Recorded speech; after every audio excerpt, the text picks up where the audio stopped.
Así que, mis hermanos, continuamos con la exposición del libro de Job en este capítulo 36. Quisiera preguntarle a ustedes, cuando piensan en un maestro o en las herramientas de un maestro, alguien que enseña, ¿qué tiene un maestro? Hoy tenemos docentes, profesoras, profesores. ¿Qué tiene un maestro? Para enseñar a sus estudiantes, para enseñar a sus discípulos, ¿qué tiene un maestro? Conocimiento, ¿verdad? Bien, Glorita, muy bien. ¿Qué más tiene un maestro? Un marcador. ¿Y dónde le explica a sus estudiantes ese conocimiento con ese marcador? En el pizarrón, o lo que llamamos el tablero. Y los estudiantes se asustan cuando les decimos: pase al tablero. ¿Listo? Sobre todo en matemáticas. Muy bien. En la Biblia aparece una definición de maestro que quiero compartir a ustedes. Dice: los maestros son aquellas personas que dejan huellas imborrables en sus discípulos. Eso según la Biblia. Los maestros son aquellas personas que dejan huellas imborrables en sus discípulos. Los maestros son aquellos que se recuerdan siempre. Los maestros no solo son excelsos en sus disciplinas y conocimiento, óigase bien, sino que son capaces de transformar la vida de quienes los siguen. El maestro logra que sus discípulos encuentren sentido a lo que aprenden. Esa es una definición bíblica de lo que es el maestro, y se le atribuye o se describe por la misma Biblia al maestro de maestros. Ustedes ya saben quién es.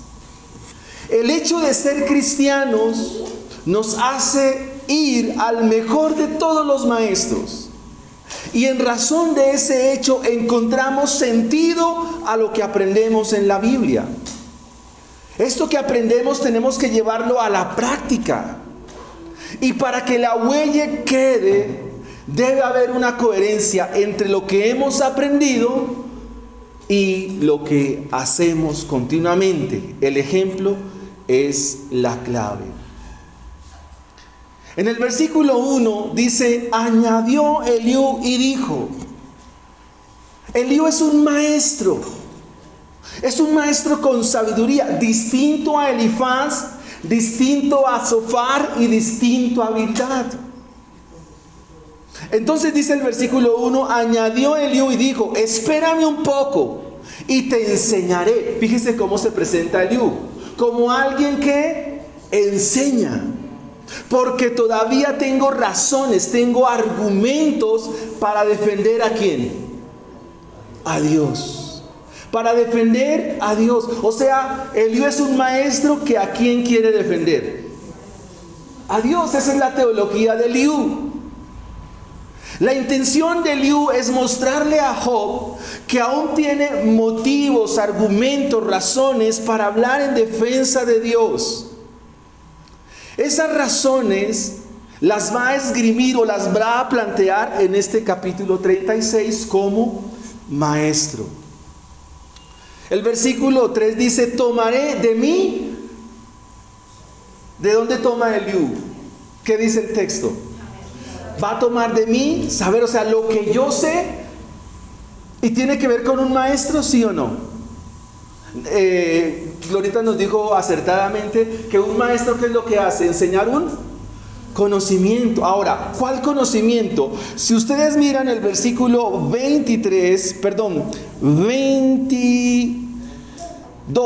he aquí que Dios es excelso. Ese es un atributo de Dios, mis hermanos. Un paréntesis: lo que ha hecho el libro de Job es describirnos a Dios en sus perfecciones. Y esta es una perfección de Dios, que Él es excelso. ¿Y qué significa que Dios es excelso? Que es de un conocimiento elevado, es de un conocimiento muy alto, de un conocimiento indescriptible. Dios es excelso. Y el versículo 22, la parte dice: ¿qué enseñador semejante a Él? ¿Quién pudiera enseñarnos mejor que Él? Y ese es el título del sermón: Dios, el excelso e incomparable Maestro. Dios, el excelso e incomparable Maestro. Eso es lo que nos va a presentar Eliú en esta mañana. Que Dios es excelso, que Dios es incomparable y que Dios es un gran Maestro. Ahora preguntémonos, hermanos, en esta mañana: si Dios es un Maestro, ¿quién puede enseñarnos mejor? ¿Quién puede indicarnos un camino mejor? ¿Quién puede señalarnos qué paso tenemos que dar? ¿Quién? ¿El pastor? ¿El hermano más sabio de la iglesia? No. Nuestro Maestro es Dios. Nuestro Maestro es Jesucristo. Y es un gran Maestro, es un gran pedagogo. Porque Él usa de la sabiduría que Él mismo ha dejado, de la naturaleza de la cual se nos habla del versículo 24 en adelante. Cuando quiso hablar a las multitudes, dijo: he aquí salió el sembrador a sembrar. ¿Qué estaba usando? ¿Qué recurso? De la naturaleza. Si usted lee el versículo 24 hasta el 33, donde nos aparece la sección del tercer punto, es la misma naturaleza la que Dios usa para enseñar ¿a quién? A su pueblo. Él dijo: miren las aves del cielo. ¿Y quién creó las aves? Él. Así que, mis hermanos, Eliú nos va a presentar a Dios como ¿quién? ¿Cómo nos va a presentar Eliú a Dios? Como el Dios excelso, de un conocimiento elevado, que es incomparable y es un gran Maestro. Dios es excelso e incomparable y un excelente Maestro. Así que eso es lo que hace Eliú. Eliú está diciendo: mira mi saber, mira mi sabiduría, mira mi enseñanza. Y quiero presentar entonces mi primer punto a ustedes en esta mañana, del versículo 5 al versículo 16. En primer lugar, veamos que Dios, cual gran Maestro, cual gran pedagogo, nos quiere enseñar su justicia, su enseñanza justa. Dios nos quiere enseñar que su enseñanza es justa. Y nos va a presentar 3 tópicos en este primer punto. Su enseñanza es justa. Y nos lo va a mostrar cómo Dios enseña a la humanidad en general. Luego nos va a presentar cómo enseña a los justos y cómo enseña a los pecadores. Ese es el primer punto. Cómo Dios enseña a toda la humanidad, cómo Dios enseña a los justos, pudiéramos decir a los creyentes. Y en tercer lugar, cómo Dios enseña a los pecadores. ¿Qué le enseña a los pecadores? Así que el versículo 5 dice: he aquí que Dios es grande. Esa es una enseñanza para toda la humanidad. Que Dios es grande y que no desestima a nadie, que Él es poderoso en fuerza y sabiduría. El capítulo 38 va a describir esa grandeza de Dios. En cuanto a Dios, Él no desestima a nadie. ¿A qué se refiere? Que en la justicia retributiva, Dios no escatima si te portas bien. Bueno, si te portas bien o te portas mal, ese no es el interés de Dios. Finalmente lo que Dios va a hacer, pagarle a todos conforme a cómo se merecen. O sea, en cuanto a los juicios, no hay quien pase de agache. En cuanto al juicio, no hay quien se pueda esconder de ese juicio. En cuanto al juicio, no hay quien se le pueda esconder y decir: no, Señor, tú a mí no me puedes juzgar. En ese sentido es que Dios no desestima a nadie. El apóstol Pablo lo diría en su carta a los romanos: oh hombre, quien quiera que seas tú, no tienes excusa. Eres inexcusable delante de Dios. Pero eso ya es a la luz de toda la revelación. O sea, la enseñanza de Dios es que delante de Él nadie se puede excusar. Nadie puede franquearse su justicia.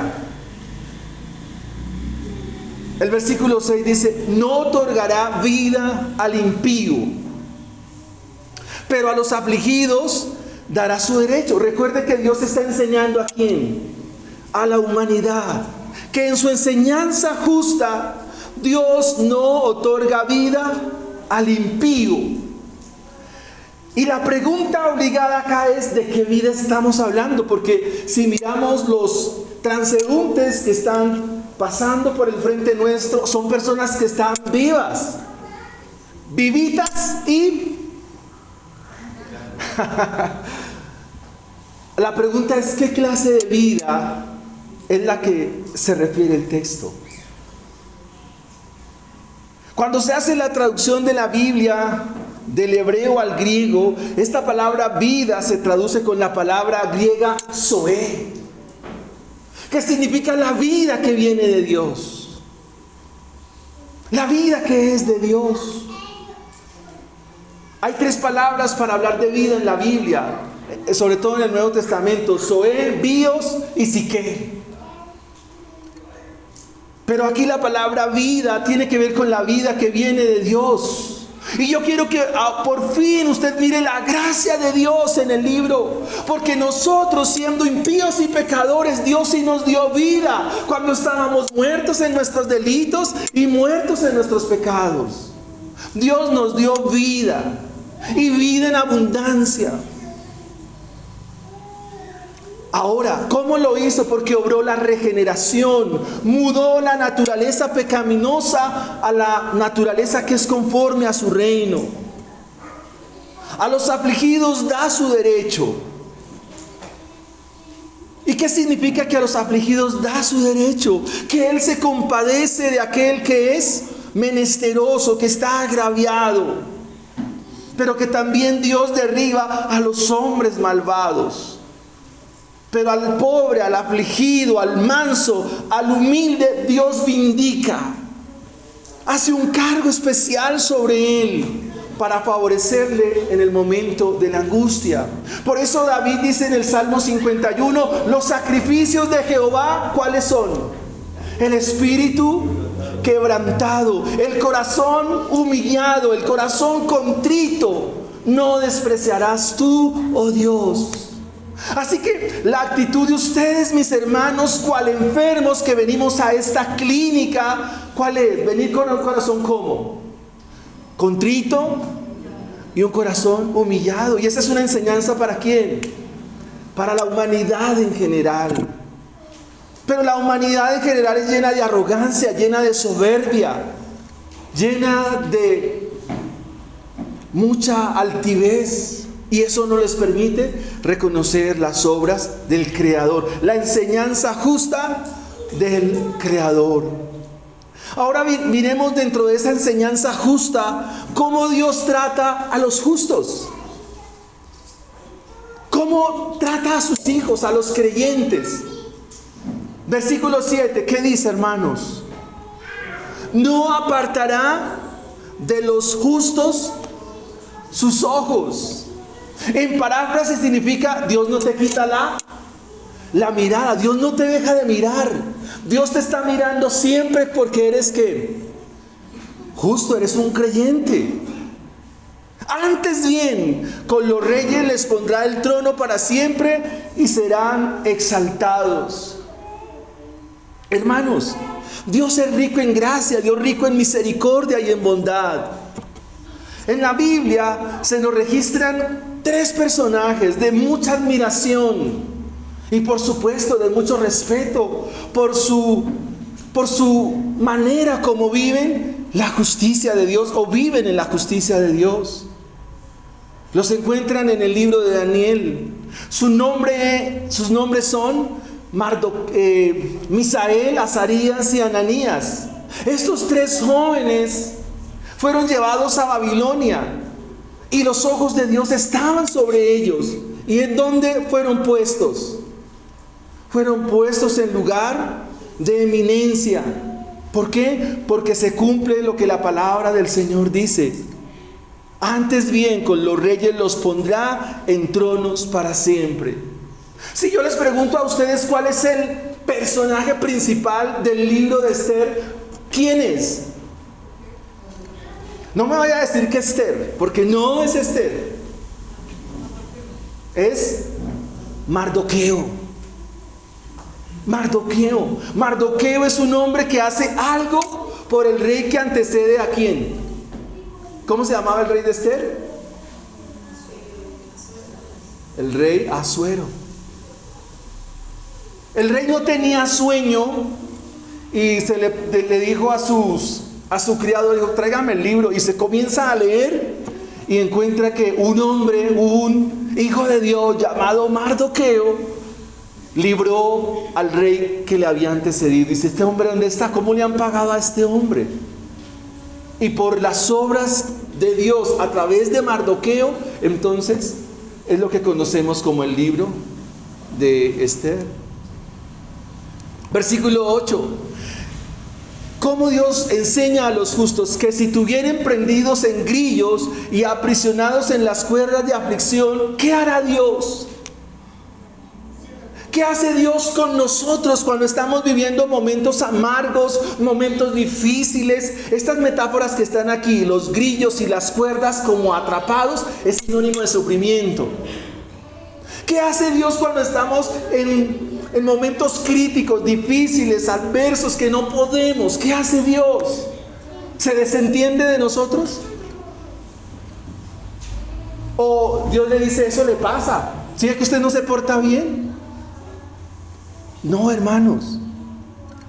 Dice el versículo 9, dice que cuando pasa eso, el versículo 9 es claro, da la respuesta, dice, Él les dará a conocer la obra de ellos y que prevalecieron sus rebeliones. Ahora, según Eliú, le está enseñando a Job y le está diciendo, mira, ese sufrimiento, esas cuerdas de aflicción que tú estás viviendo, es por alguna razón. O sea, los 4 caen en la justicia retributiva. Alguna cosa debe estar pasando. Usted fue muy rebelde, usted fue muy pecador, usted ha sido muy malo, usted ha sido muy desobediente, usted ha sido no un buen creyente, usted no ha sido una buena cristiana, usted no ha dejado el nombre de Dios por lo alto, todo lo contrario. Por causa tuya, el nombre de Dios ha sido blasfemado. Estas son las consecuencias. La pregunta es, ¿y Dios opera así? No, hermanos, Dios no obra así. Le repito lo que dice el Salmo 103. Dios no paga conforme a nuestra maldad, sino que se ensancha en misericordia. Aquellos que han experimentado aflicción de Dios les muestra la razón de su sufrimiento en referencia a su pecado. Y si están encadenados y atrapados en una red de dificultad, Él les muestra la causa y le hace ver sus pecados como una manera de su soberbia. Entonces, este gran maestro ha enseñado a la humanidad, ha enseñado a los justos y ahora va a enseñar a pecadores, incrédulos y creyentes. Versículo 10.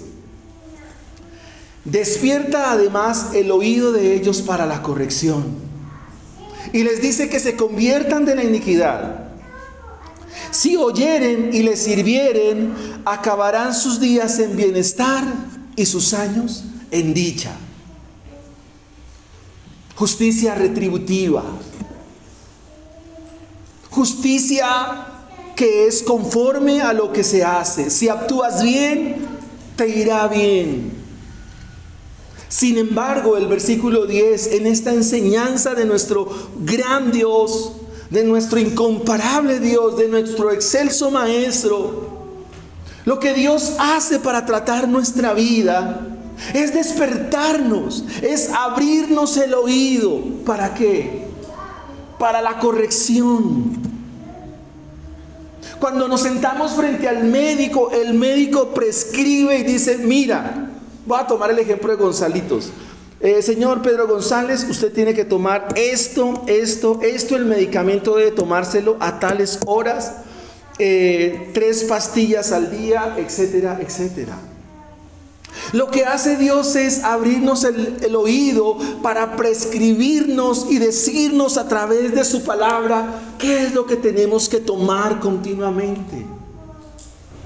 Hermanos, si Dios no abre nuestros oídos, si Dios no abre nuestro entendimiento, si Dios no nos hace comprender, entonces nuestra vida no será corregida.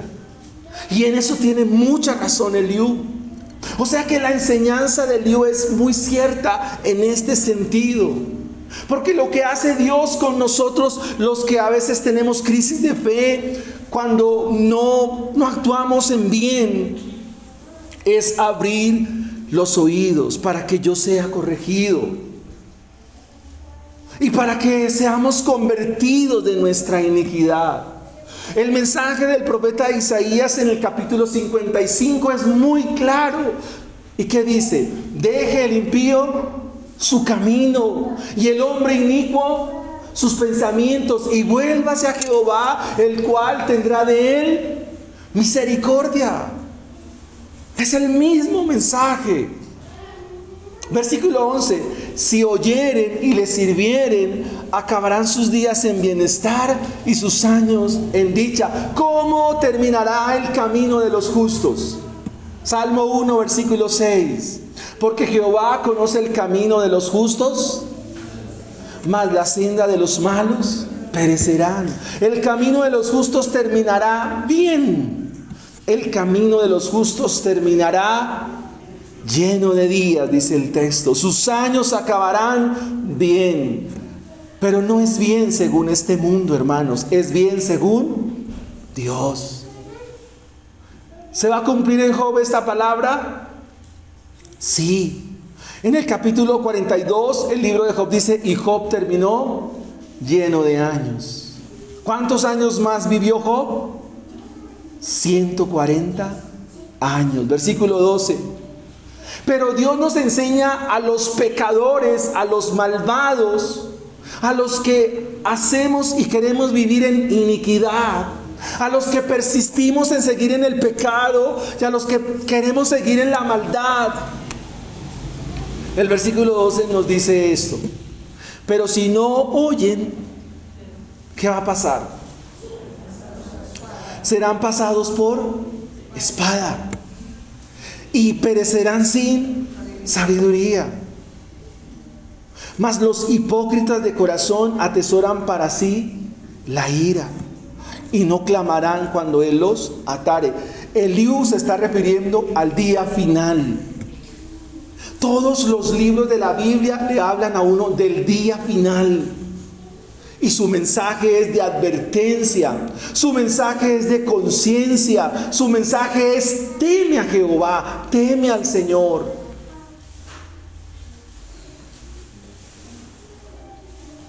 Hermanos, Dios nos llama hoy la atención a que volvamos nuestro corazón a Dios, que abandonemos el pecado, que abandonemos la rebeldía, que abandonemos. Todos tenemos que abandonar lo que estamos haciendo mal delante de Dios. Abandónalo, huye.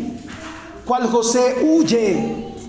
Si no eres fiel, si no te congregas, si te has apartado de la palabra, si te apartas de la Biblia, si te has apartado de la oración, hermanos, el llamado es para todos.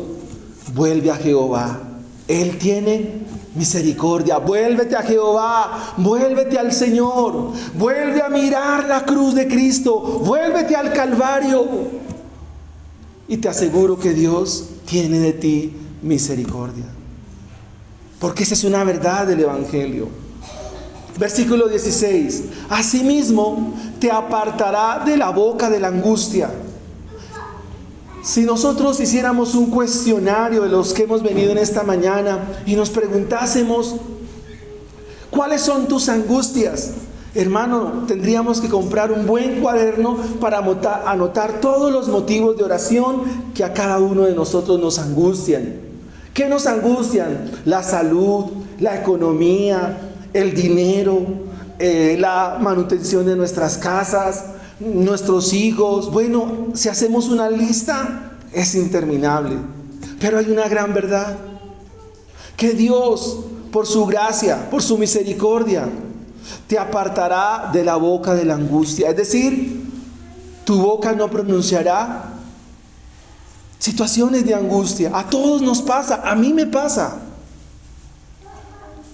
Y dice la Biblia que a los justos en su enseñanza, Dios los libra del apuro y te prepara mesa llena de grosura. ¿En dónde está esa misma expresión poética? Que Dios prepara mesa de grosura, un gran banquete. ¿En dónde está?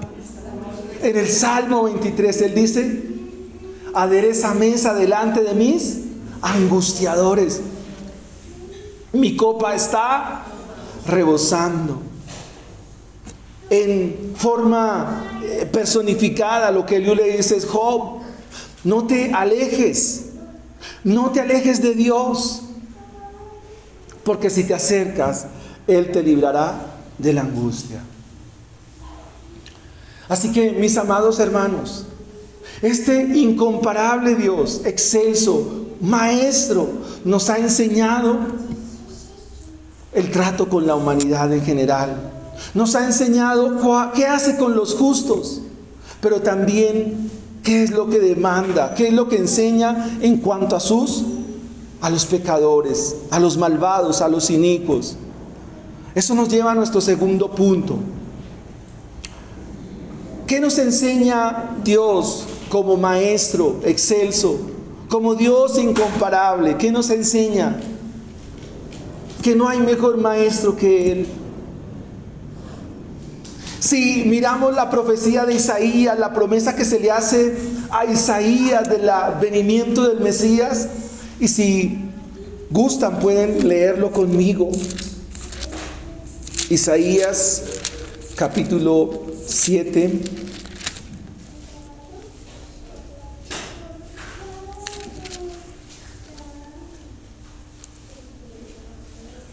Isaías capítulo 11, versículo 1. Saldrá una vara del tronco de Isaí, un vástago, retoñará sus raíces, y reposará sobre él el espíritu de Jehová, espíritu de sabiduría, de inteligencia, de consejo, de poder, de conocimiento y de temor de Jehová. ¿Quién mejor maestro que Cristo? A veces nosotros buscamos que alguien nos dé consejo. Pregunto, ¿qué mejor consejero que Cristo? ¿Habrá otro consejero mejor que Cristo? ¿Habrá otro pastor mejor que Cristo?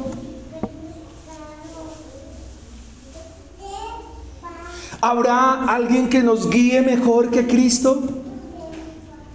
¿Habrá alguien que nos enseñe mejor que Cristo? Todos sabemos eso, todos lo sabemos, pero no lo creemos, y como no lo creemos, no lo vivimos. ¿Cuál enseñanza es más segura en esta tierra? La de Cristo. ¿Quién más sabio que Cristo? ¿Quién mejor consejero que Cristo? A Él se le conoce como el admirable, como el príncipe de paz. No hay mejor maestro que Él. Y a veces nosotros, un error que cometemos es querer encontrar respuestas en las personas. Hermanos, las personas nos van a fallar siempre. Siempre.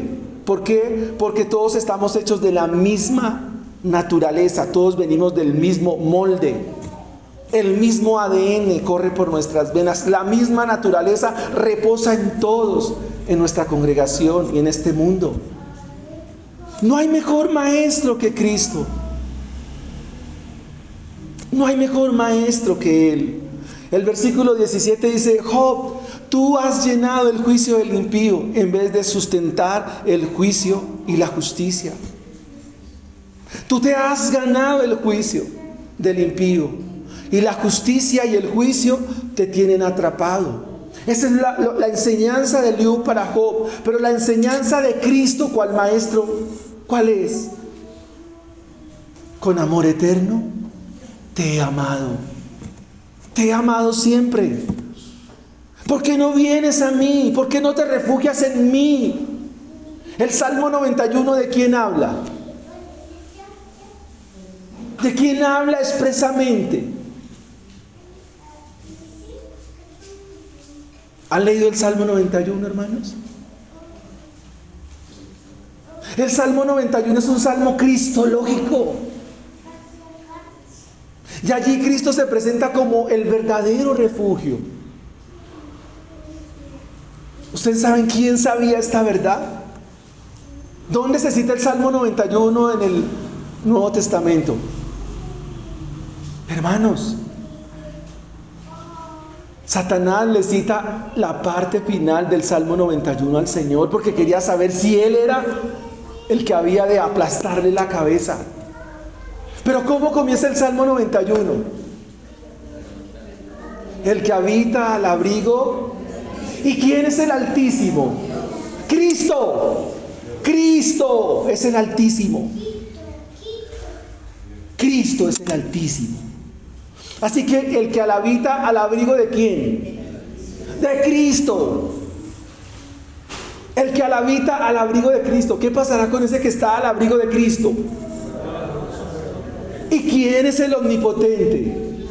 Cristo es el omnipotente. ¿Y qué más dice el Salmo? Recuérdemelo. ¿Cómo? Diré yo a... ¿Y quién es Jehová? Es Cristo mismo. Isaías capítulo 40. Diré yo a Cristo. ¿Y qué le digo a Cristo? Esperanza mía. ¿Quién es la esperanza tuya?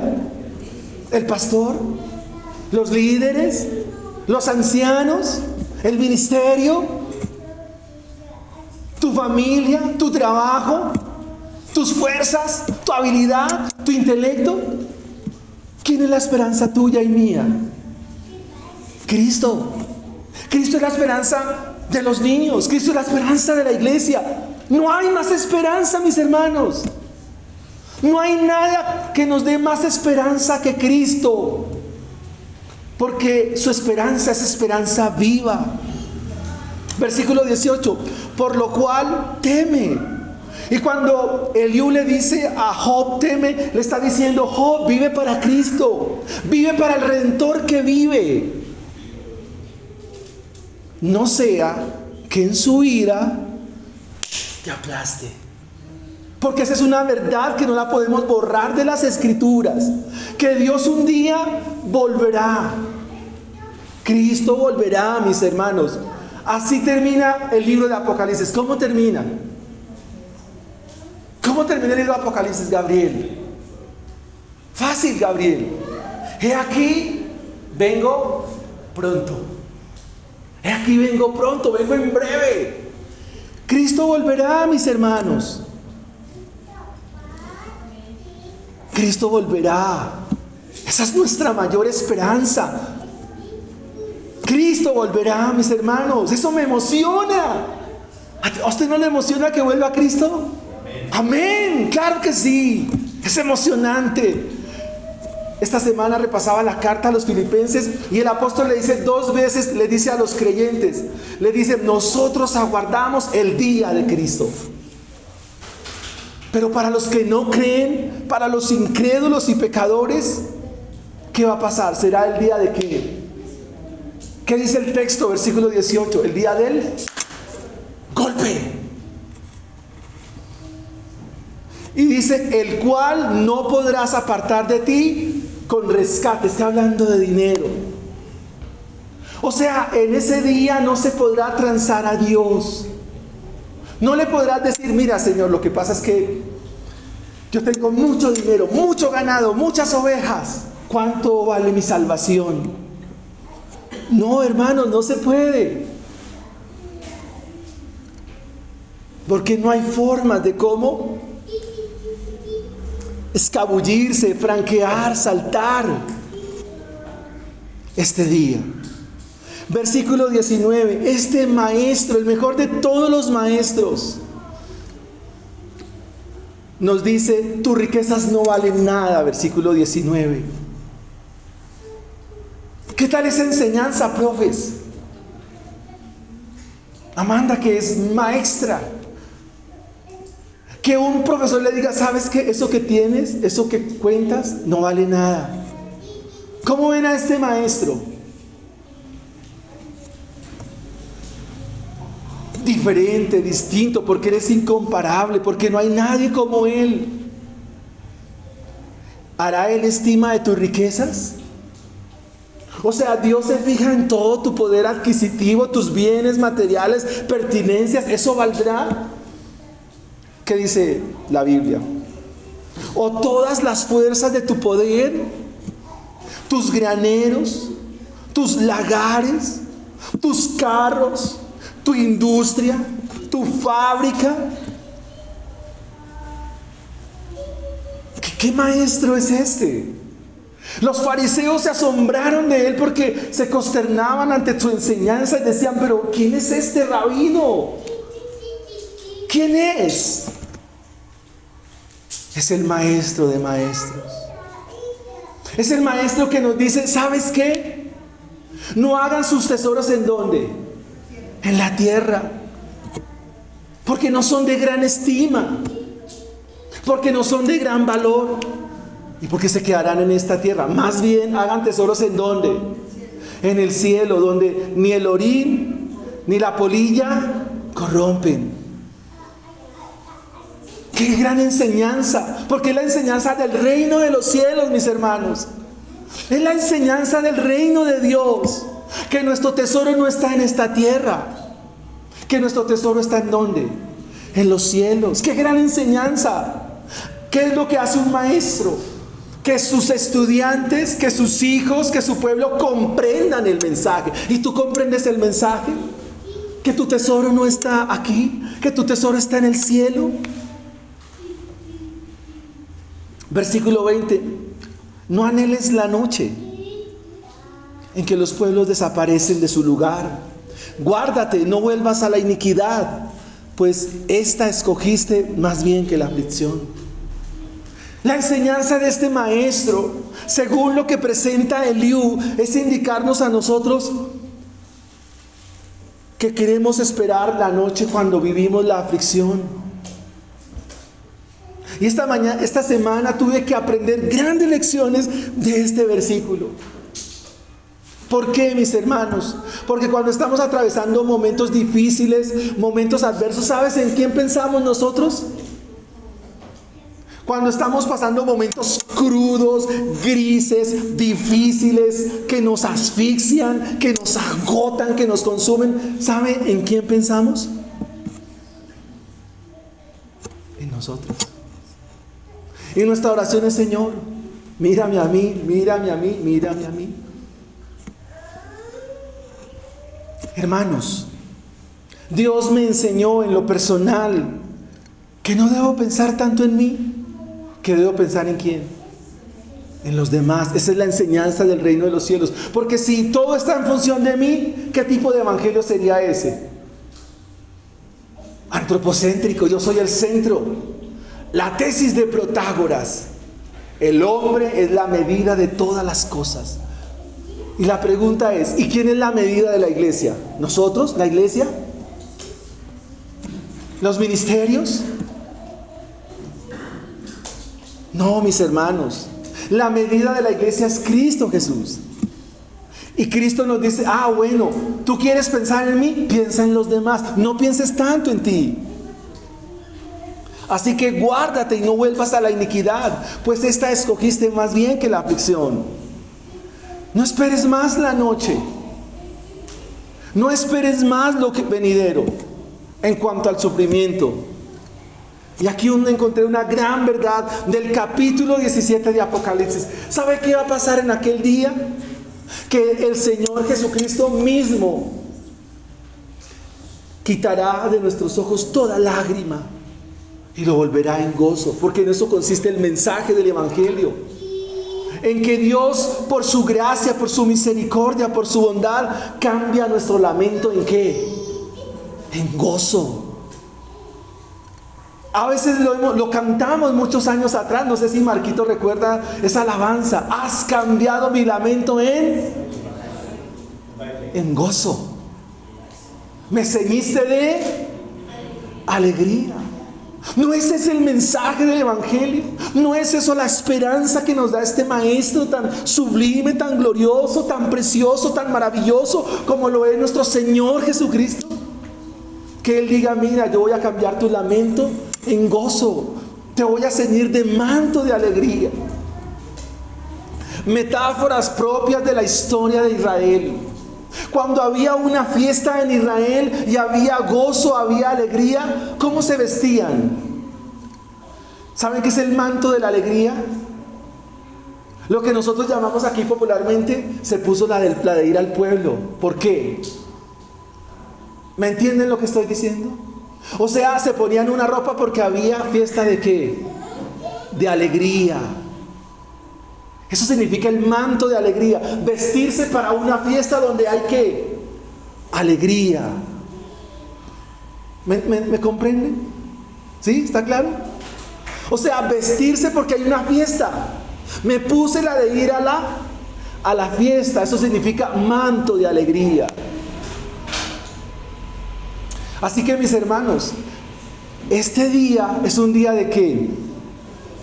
¿Y cómo me he visto para este día de alegría? ¿Cómo te vistes? Vístete con alegría. Tu rostro debe ser rostro ¿de qué? De alegría, de gozo. Muchos conocimos a un predicador que se llamaba Gigi Ávila. ¿Usted lo recuerda, Rubén? ¿Qué decía él? Sonría que Cristo le ama. Sonría que Cristo le ama. ¿Cristo lo ama o no? Cristo los ama, hermanos. Y los ama tanto que dio su vida por ustedes. Dígame, ¿qué otra noticia quieres escuchar en esta mañana? Que ese Dios incomparable, excelso, maravilloso, extraordinario, justo, tierno, amoroso, compasivo, dulce, mi refugio, mi bandera. En el Antiguo Testamento, cada hecho iban colocándole un nombre a Dios. Por ejemplo, Abraham, allá en Génesis 22, ¿qué dijo? Él es mi proveedor, Dios proveerá. Israel venció a los amalecitas. ¿Qué dijo Moisés? Jehová mi estandarte. Otros experimentaban sanidad y ¿qué decían? Jehová Rafa, Cristo me sanó. Y así le iban colocando nombres a Dios, expresando ¿qué? Su alegría, su gozo. ¿Qué otra enseñanza puede producir gozo en nuestra vida? ¿Qué otra enseñanza puede producir tanta ternura, tanto amor en nuestra vida, si no es la enseñanza de Cristo Jesús? Versículo 22, porque Dios es excelso en su conocimiento. Y si Dios te permite pruebas, sufrimientos, Él sabe por qué lo hace. Y cuando lleguemos al capítulo 42, entonces les podré decir el porqué del sufrimiento. ¿Ustedes recuerdan lo que dice Isaías 53:3? Dice: Cristo experimentado en quebranto. ¿Sufrió Él dolor? Sí, la muerte más dolorosa. ¿Dijo por qué? Sí, hace 8 días lo dijimos.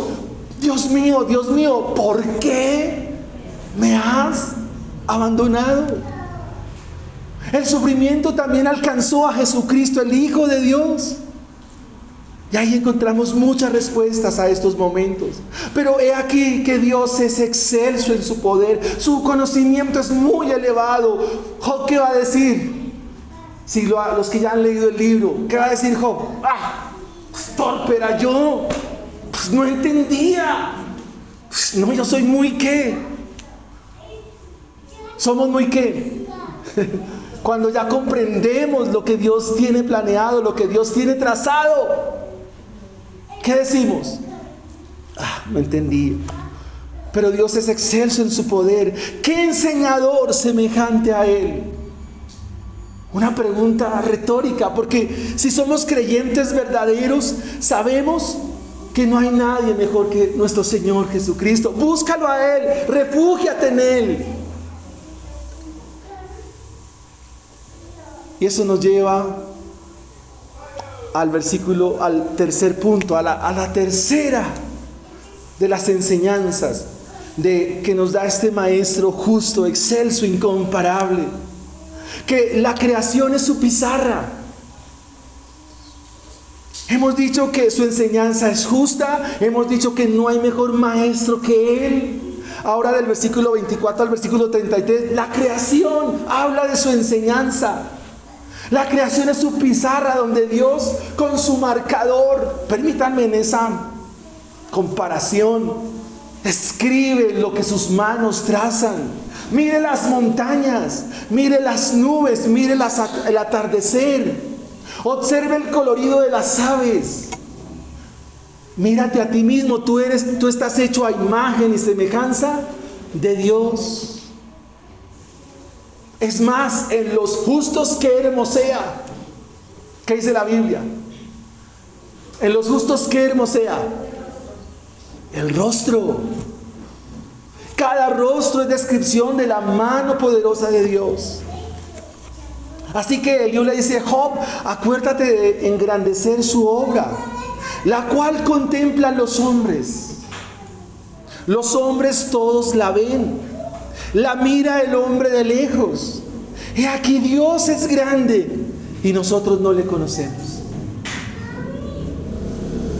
Los cielos cuentan la gloria de Dios y el firmamento que anuncia la obra de sus manos. Sin embargo, el hombre, qué triste, no le conoce. Cuando uno mira el atardecer y mira esos colores que se combinan en ese horizonte, uno no se arrepiente. Es más, ¿de qué nos llenamos? De romanticismo. Si pudiéramos tener una copa de vino, nos serviríamos un vino y nos lo tomaríamos mirando el atardecer. ¿Y por qué no nos arrepentimos? Porque no le conocemos. A lo que nos invita la Biblia entonces es a que le conozcas. Querido hermano, queridos niños, queridos jóvenes, todos nosotros, toda iglesia, queridos amigos,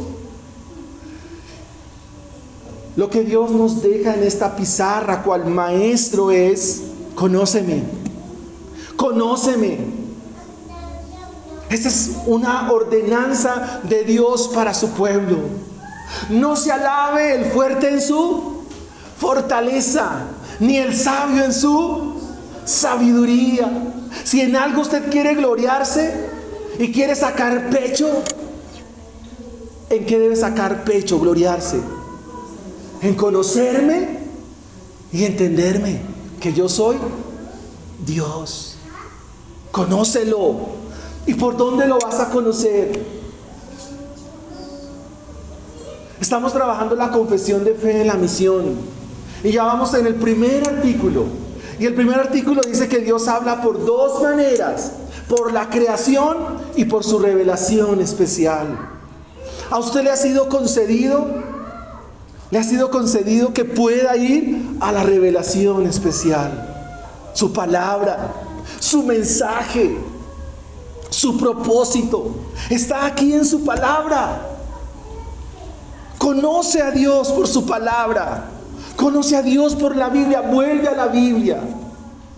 Yo les dije que del 100% de la población del mundo, tan solamente el 8% lee ya la Biblia. El 92% no volvió a leer la Biblia. Hermanos, eso es una alarma muy grande. Eso es casi que una desgracia. Espero que usted no esté dentro de ese 92%. Espero que usted estudie la Biblia permanentemente. Espero que usted la lea, la medite, la piense. Escuche todos los días los audios de mis hermanos. Ahí está la palabra de Dios. La creación es una gran pizarra, pero mirando la pizarra que dejó Dios, el hombre no se va a convertir. mirando, como dice el libro de Job, cómo las nubes destilan agua, cómo el vapor se convierte en nubes, y todo lo que nos describe esos 30, hasta el versículo 33, todo lo que es la creación, el hombre no se va a convertir. Los hombres se van a convertir por la locura de la predicación, por la locura del mensaje, por este mensaje glorioso, porque sus palabras son vivas, son eficaces. Aunque no debiéramos olvidarnos, dice el versículo 24, no te olvides de exaltar las obras de Dios, que con cánticos han sido alabadas. Esta es una pregunta que tenía para el grupo de alabanza. ¿Qué es alabar? De ahí viene la palabra alabanza. ¿Qué es alabar? Yo les digo a ustedes, alábenme. Entonces ustedes van a decir, no, Edwin es muy simpático, es un morenazo, es un muchacho bien puesto. Yo también me iba a reír. No me alaben. Alabar significa exaltar las perfecciones de Dios. Eso significa alabar. Cuando yo digo voy a alabar a Pedro, pues Pedrito es un gran tipo, es un gran hombre. Voy a alabar a él, pero le voy a decir es un gran trabajador, es un gran papá, es un gran hermano. Si yo alabo al hermano Marquito, entonces el hermano es experto en lavadoras, radios, televisores, etcétera, etcétera. ¿Lo estoy qué? Alabando, estoy exaltando los atributos de esa persona. Así que cuando decimos alabar, estamos diciendo voy a exaltar los atributos de ¿quién? De Dios. A Él hay que alabarlo. Entonces ya sabemos que nuestras canciones, ya sabemos que nuestra adoración es para exaltar ¿a quién? A Cristo. No te olvides de eso, versículos 27 y 29. Él atrae las gotas de agua, Él transforma el vapor en lluvia, la cual destila las nubes, goteando en abundancia. ¿Saben cómo se llama ese proceso? En los 3 estados convencionales de la materia, cuando el agua se convierte en gas, ¿cómo se llama? Vaporización. Lejos de la química, está aquí presente. ¡Qué extraordinario es nuestro Dios! ¡Qué maravilloso es nuestro Dios, amados hermanos! ¡Qué precioso es nuestro Dios!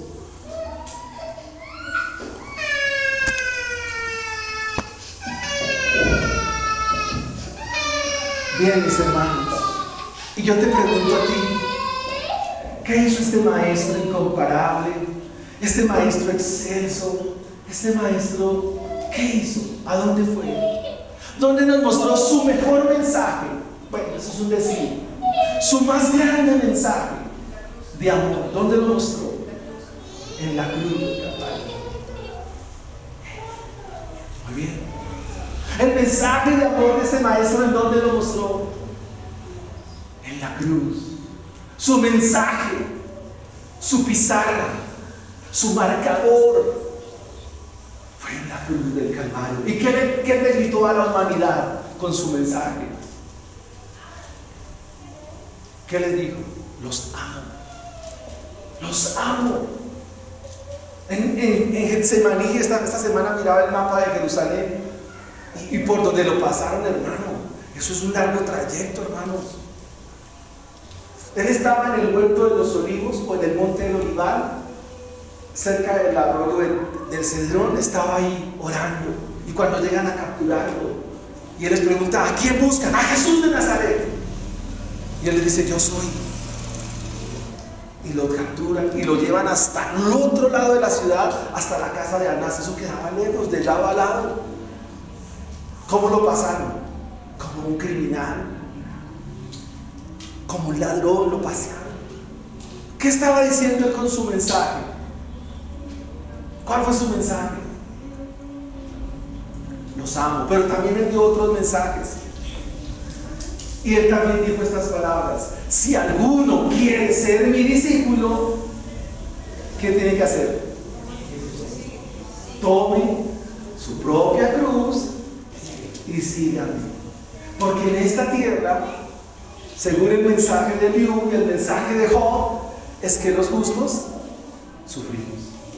Pero gozaos y alegraos, porque vuestro galardón es grande ¿en dónde? En los cielos. Incline su cabeza y vamos a orar al Señor. Y a darle gracias a nuestro Maestro.